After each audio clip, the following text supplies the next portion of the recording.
हम पहले हमारा ये जो इंटरेक्शन था रिड्रेसल पब्लिक के ग्रीवेंसेस की, तो हमने इसको एक हायर लेवल पे एक्सेस टू द पब्लिक और एक मेरे लिए, जैसे मैंने बार बार पहले से भी कहा है कि मेरे लिए एक लर्निंग सेशंस होता है। ये एक्सेस देने पर जो वैरायटी ऑफ प्रॉब्लम्स हैं उसकी एक एहसास होता है और एक मैसेजिंग भी जाती है अपने पुलिस की कम्युनिटी में, अपने ऑफिसर्स और पूरी पुलिस की जो तंत्र है उसको भी एक मैसेजिंग जाता है एक्सेस की क्या इम्पोर्टेंस है। और ये बार बार जो मैं जगह जगह पे दोहराता हूँ कि कम्युनिटी के साथ हम पुलिसिंग करना चाहेंगे और कम्युनिटी की कंसेंट से करना चाहेंगे जहां तक संभव हो, जहां तक मुमकिन हो। इसका एक ये कंटिन्यूएशन है। साथ में मुझे मौका मिल जाता है हमारे जो पुलिस के जो माटियस फैमिली है उनके साथ इंटरेक्शन करने के लिए। पुलिस के कुछ और फैमिलीज होते हैं, उनके और मसाइल होते हैं, उसको समझने के लिए और उसको हल करने के लिए एक मौका मिल जाता है। तो ये कुल मिला के आवाम की जो कंप्लेंट्स हैं, ग्रीवांसेस हैं, इश्यूज हैं, उसकी जानकारी और उसको हल करने के लिए एक कोशिश, और अपने पुलिस के जो एहलकार हैं, जो मातायद हैं, जो पर्सोनल है, उनका फैमिलीज की जो कठिनाइयां हैं, जैसे अभी बैठे बैठे किसी ने कहा कि साहब घर में घरवाला जो है उसकी फौत हो गया है, बच्ची के लिए हम MBBS की प्री कोचिंग लेना चाहते हैं। तो इस तरीके ये मेरे लिए जानकारी होती है कि मेरी वेलफेयर डिपार्टमेंट के लिए अच्छा ये भी एक रिक्वायरमेंट, इसको किस तरीके से ऑर्गेनाइज तरीके से हम दे सकते हैं। तो ये सिलसिला है, इसी का एक कड़ी है।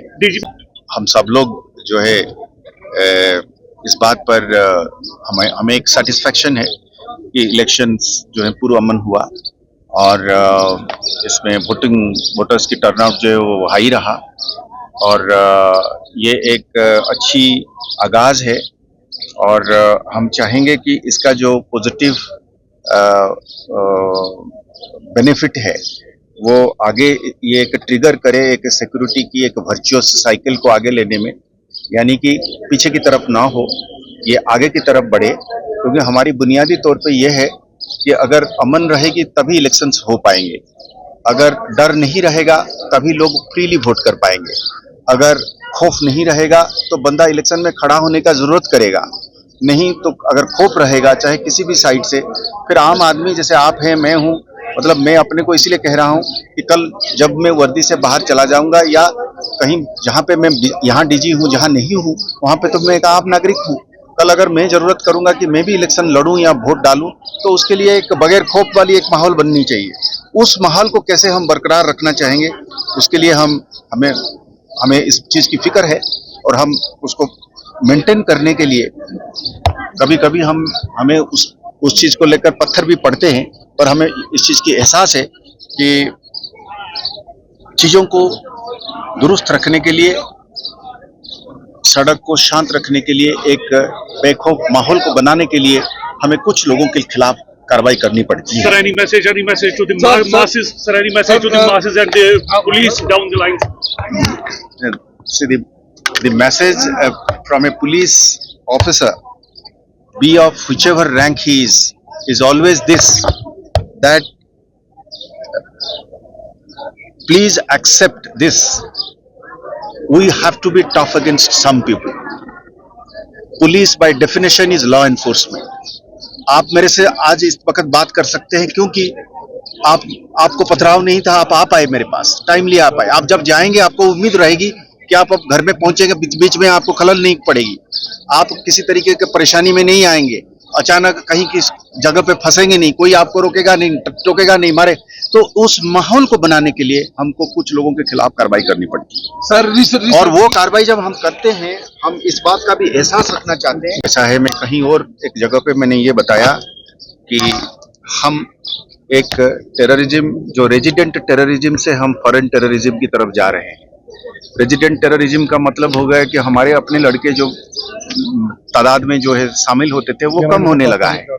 हमारी ये कोशिश रही है कि कम्युनिटी के साथ मिलके हम ये पहले तय करें कि कोई इनमें दाखिल ना हो। तो कोई किसी माँ की, किसी बहन की, किसी भाई की, भाई जो है या बेटा या खामद जो है इसमें शामिल न हो, इसकी जान बची रहे। और जब इस तरीके का कोई भी रिक्रूटमेंट होता है, हमारा पहला ये कोशिश रहती है कि गया क्यों, उसको कैसे रोका जाए। तो उस जो कोशिश है उसकी वजह से आज आप देखेंगे कि तादाद में कम हो गया है। जब तादाद कम हो गया है तो जानें बच रही हैं, जब जानें बच रही हैं तो घर आबाद रह रहा है, जब घर आबाद रह रहा है तो वायलेंस कम हो रहा है। हम ये चाहेंगे कि ये किसी की घर ना टूटे, कहीं पे भी किसी के घर के आंगन में कोई भी किस्म की बातमदारी ना हो। अब फॉरेन टेररिज्म है, अब आज के दिन में 70-80 लोग आ गए हैं, वहां से आते हैं, वो बराबर कोशिश करते हैं आने के लिए। जब आते हैं वहां से बंदूक लेके आते हैं, आईडी लेके आते हैं। पिछले दिनों में उन्होंने इलेक्ट्रिक की खंभा उड़ाने की कोशिश करी, तो इलेक्ट्रिक खंभे से तो हम सब लोगों को बिजली मिलती है, आपको भी बिजली मिलता है, आपके टेलीफोन भी उसी से चार्ज होता है। तो वहां से लोग पैसा तो लेके नहीं आते हैं, मेडिसिन तो लेके नहीं आते हैं, नौकरी तो नहीं लेके आते हैं, अस्पताल तो नहीं लेके आते हैं बंदूक लेके आते हैं। तो मेरा तो ये गुजारिश रहेगा कि वहां आने के बाद जो लोग उनको सपोर्ट करते हैं, चंद लोग हैं, घर में रखने की कोशिश करते हैं, उनको एक जगह से दूसरे जगह ले जाने में उनको मदद करते हैं, छिपाने की कोशिश करते हैं, हम मजबूर हैं उनके खिलाफ कार्रवाई करने के लिए, सख्त कार्रवाई करने की, ताकि बाकी लोग बचे रहे। 100 में से एक आदमी को हम उसके खिलाफ कार्रवाई करने में हम मजबूर हैं, ताकि 99 लोग शांति में रहें, अमन में रहें, खुशहाली में रहें, तरक्की करें।